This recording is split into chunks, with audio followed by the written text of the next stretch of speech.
Hi everyone, my name is Christina and our family has finished our first year of homeschool. I had my 6th grade son and my son who was in kindergarten homeschooled this past year.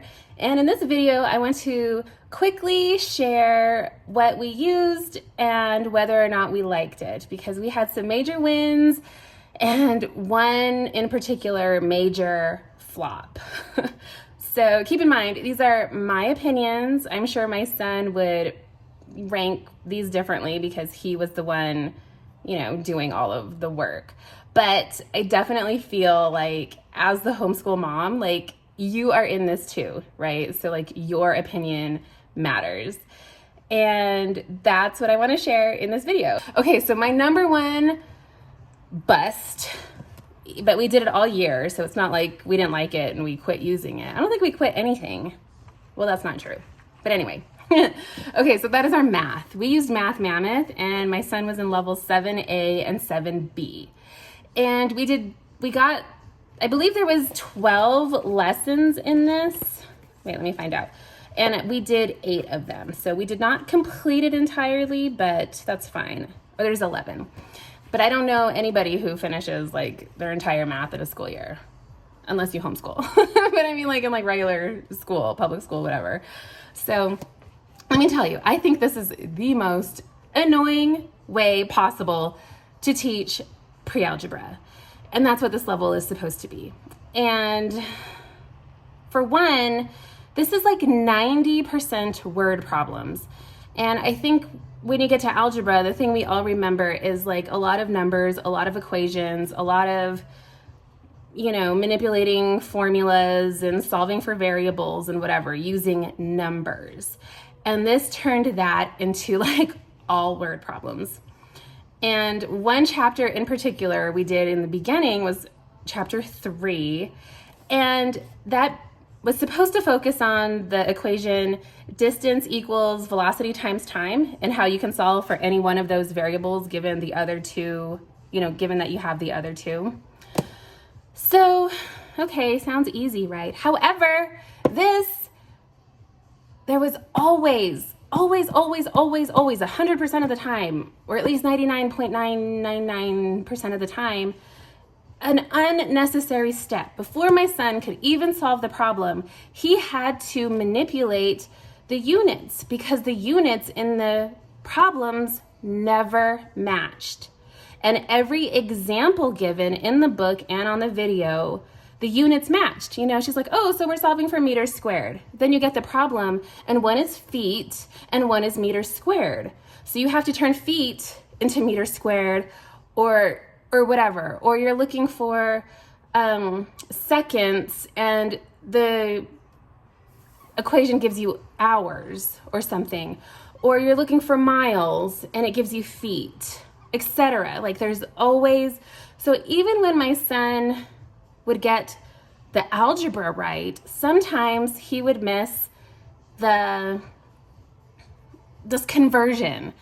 And I remember one time I was helping my kindergartner with something, and then my son's over here asking me, he's like, okay, wait, Mom, so when you're converting Celsius into Fahrenheit, you do whatever.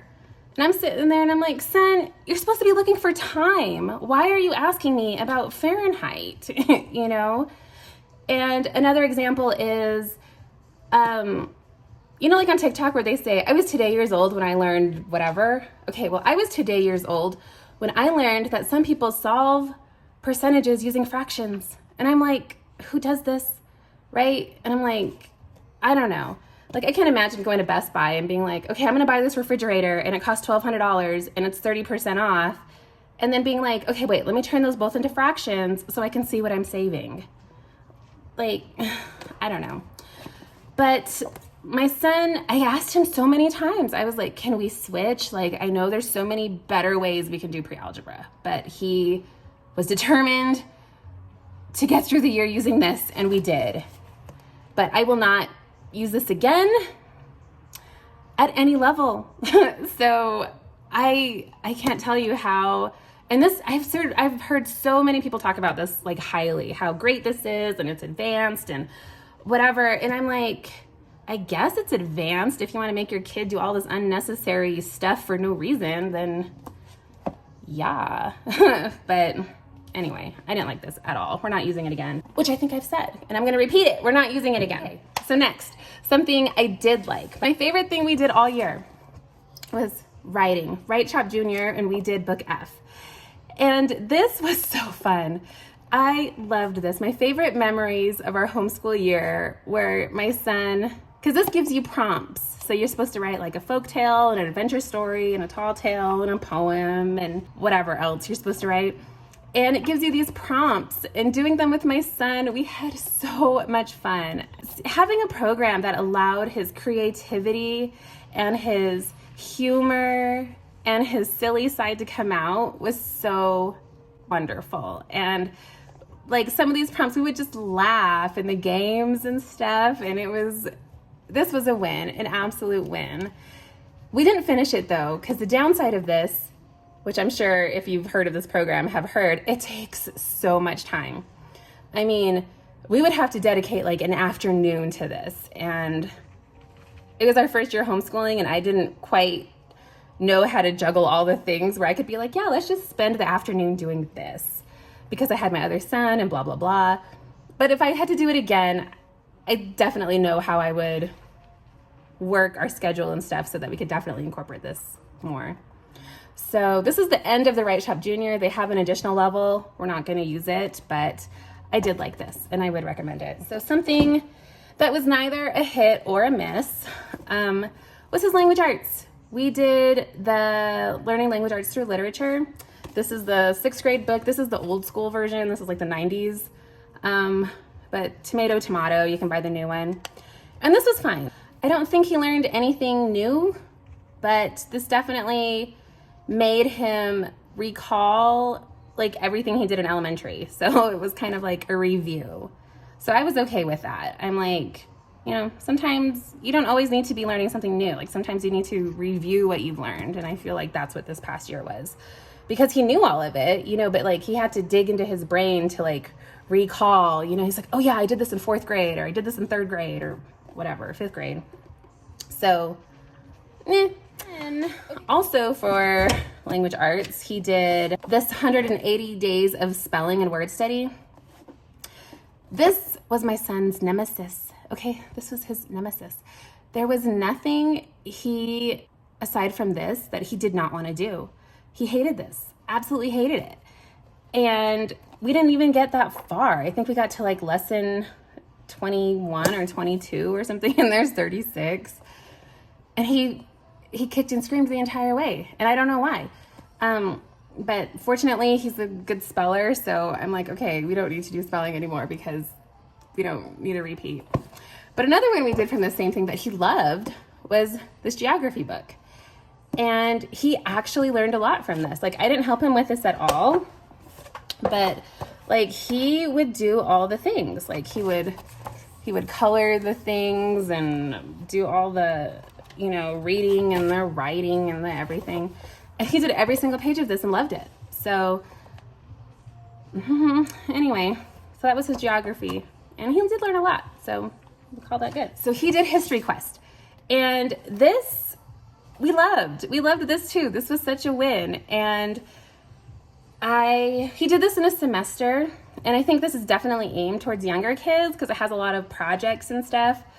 But he loved it. He loved looking on Google Earth and doing all the projects and reading the book. He read this entire book, and he got paint on it because we were painting the, I don't know, some ancient gate or something. I said, Joe, do a painting. So we were over there doing the painting.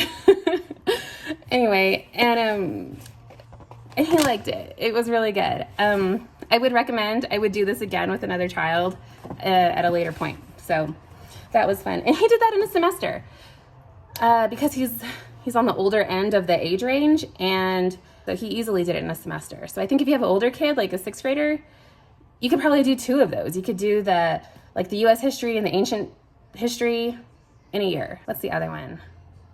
Anyway, there's a 3rd one. I don't know what it is. Okay. So we did that one semester because the 2nd semester we were supposed to do science, and we bought this. And we could not get this off the ground. This is the physics from Real Science Odyssey.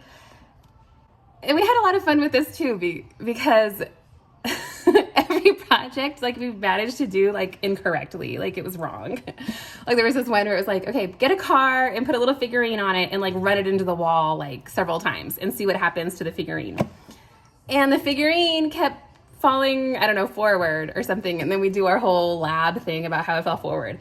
And then you go back to the book and it tells you, like, what was supposed to happen and why and whatever. And it was like, notice how it fell backwards. And we were like, yeah. And this other one with, like, friction. Like, our results were totally not what they were supposed to have been. But anyway, we didn't get very far with this. So we just dropped it. I was like, this is not, like, stop trying to make fetch happen, because, like, it's just not. So what we did instead was I went and bought a unit study from Gather Round, and we did the oceans.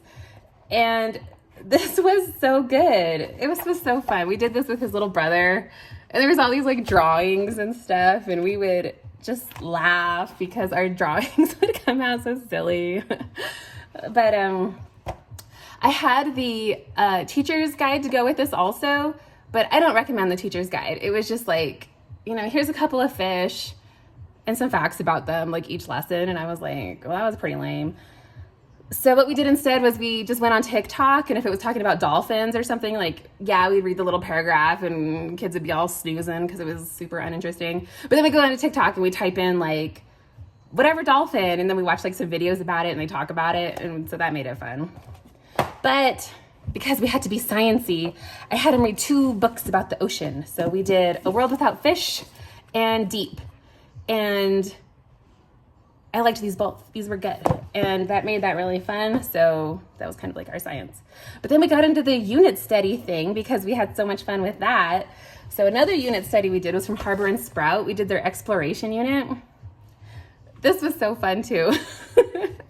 We learned about all these different explorers, and, you know, just they have, like, coloring pages and stuff, and, like, Leif Erikson and Lewis and Clark and Ferdinand Magellan and Sacagawea, and who else did we learn about? Marco Polo. Did I already say that? Anyway, yeah, we had to draw, like, these stamps. So there's this Ferdinand Magellan. So anyway, so this was fun. My kindergartner, we also liked this. So I would I bought another one of these, and I bought a ton of the Gather Round for our next year, because this is where the fun was happening. So there was that. Okay, I have one more thing to talk about, I think. Yeah. Oh no, 2 more. Let me just talk about this one first. So health. We did this. It was the Master Books Health, grades 4 to 6. This was good. He liked this. He liked doing this when we had it, because there was these exercises in here. Let's see, where were they? Yeah, so he would always have me and his brother do them. So we had, like, squats. This was our favorite. We had the squat challenge. And I was pregnant for most of this. So there's, like, pregnant me, like, doing the squat challenge. Yeah, but, man, my boys can do squats for, like, ever. But, oh, and then I had him read 2 books to go along with health. We had Chew on This and Growing Up Great. And I didn't read this with him. He read this one by himself. But I did read this one with him. And talk about bias. I mean, this is, like, talk about pushing an agenda. But it was still good. He's so little, I don't think he kind of caught that. But I sure did. I was like, ooh, okay, they're really trying to sell you on their ideology here. But I guess in a good way. I mean, you don't need to be eating fast food every day of your life. Okay, and there's one more thing I want to talk about okay, so this is the other thing I want to talk about that I did not like, and that was this test prep. I bought this thinking we were going to have great, you know, test tips and stuff. And my son would be reading this to me, and he's like, Mom. And I'm like, what? He's like, here's your test. And it comes with these test tips. Let's see, where's one that was, they were so lame. Anyway, this was point. I mean, he did the whole thing, but it was dumb. I didn't like it. Boo, boo.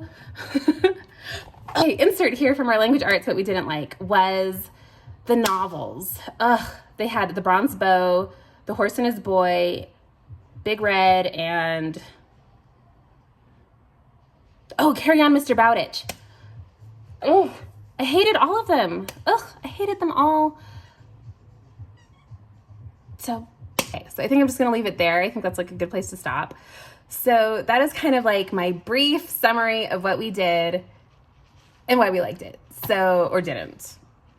Math mammoth. So, okay. So thanks for watching. And if anybody's used any of this, please share with me what you thought, because I would like to know.